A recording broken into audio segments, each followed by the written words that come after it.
दोस्तों, बहुत समय पहले एक छोटे से गांव में राजा नाम का एक गरीब और अनाथ लड़का रहता था।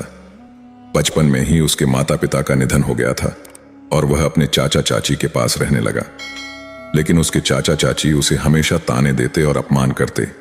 चाचा कहते, तू हमारे घर पर बोझ है, ना कोई काम का ना पढ़ाई में अच्छा। राजा के लिए यह समय बेहद कठिन था। उसके दोस्त स्कूल जाते थे और वह दूसरों के खेतों में काम करके या मवेशियों की देखभाल करके अपना पेट भरता था। एक बार राजा ने एक किसान के यहाँ मवेशियों की देखभाल का काम शुरू किया, लेकिन कुछ ही दिनों में गाय बीमार हो गई और दूध देना बंद कर दिया। किसान ने गुस्से में राजा को निकालते हुए कहा, तू अपशगुनी है, तेरी वजह से मेरे मवेशी भी खराब हो गए। राजा ने फिर गांव के ढाबे पर काम करना शुरू किया। वहां वह झूठे बर्तन धोता और बदले में 2 रोटी मिलती। लेकिन कुछ ही दिनों में ढाबे का मालिक भी उसे निकाल देता है और कहता है कि तू बहुत सुस्त है, मेरे ढाबे पर काम करने लायक नहीं।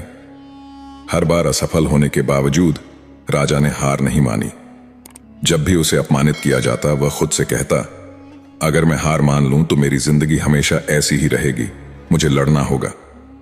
एक रात जब राजा भूखा प्यासा गांव के तालाब के पास बैठा था, उसने आसमान में एक चमकता तारा देखा। उसे लगा जैसे यह तारा उसे संकेत दे रहा हो।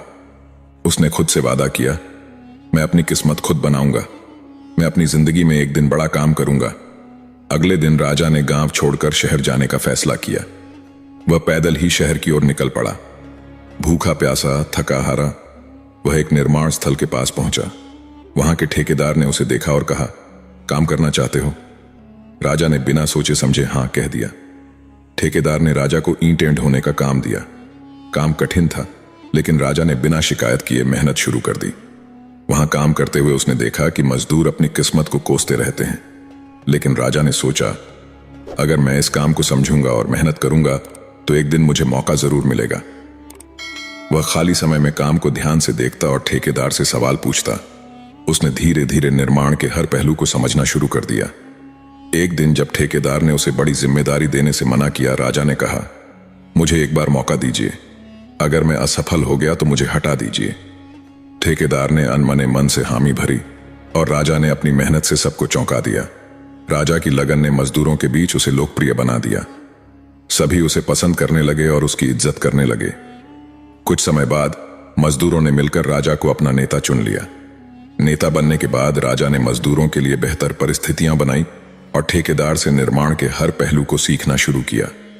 उसने पैसे बचाए और छोटी मोटी जिम्मेदारियां लेना शुरू किया। कई सालों की मेहनत के बाद राजा ने खुद का एक छोटा ठेकेदार व्यवसाय शुरू किया। धीरे